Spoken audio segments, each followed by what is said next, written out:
നമസ്കാരം, എല്ലാവർക്കും golden sunlight YouTube ചാനലിലേക്ക് സ്വാഗതം. നിങ്ങൾക്കായുള്ള divine guidance message from angels. Awakening കാർഡാണ് വന്നിരിക്കുന്നത്.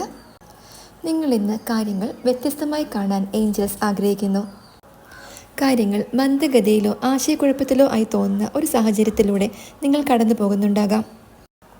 അത് ശരിയാണ്.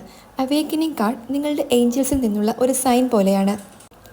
ഒരു നിമിഷം പോസ് ചെയ്യുക, ചുറ്റും നോക്കുക, പുതിയൊരു കോണിൽ നിന്ന് കാര്യങ്ങളെക്കുറിച്ച് ചിന്തിക്കുക. കാര്യങ്ങൾ നിങ്ങൾ പ്രതീക്ഷിച്ചത്ര വേഗത്തിൽ നീങ്ങാത്തതിന് ഒരു കാരണമുണ്ടാകാം. ചിലപ്പോൾ ഈ ടെമ്പററി പോസ് കാര്യങ്ങൾ നന്നായി മനസ്സിലാക്കാനോ നിങ്ങൾ മുമ്പ് ശ്രദ്ധിച്ചിട്ടില്ലാത്ത പുതിയ സാധ്യതകൾ കാണാനോ നിങ്ങളെ സഹായിക്കുന്നു. പുതിയ ആശയങ്ങൾക്കായി ഓപ്പൺ ആയിരിക്കുക. നിങ്ങൾക്ക് മുമ്പ് അറിയാത്ത എന്തെങ്കിലും കാര്യങ്ങൾ നിങ്ങൾ കണ്ടെത്തിയേക്കാം. കാര്യങ്ങൾ സംഭവിക്കേണ്ടതുപോലെ തന്നെ സംഭവിക്കുന്നുവെന്ന് വിശ്വസിക്കുക. എല്ലാം കൃത്യമായ സമയത്ത് വികസിക്കുന്നു. ചിന്തയ്ക്കും പുതിയ ആശയങ്ങൾക്കും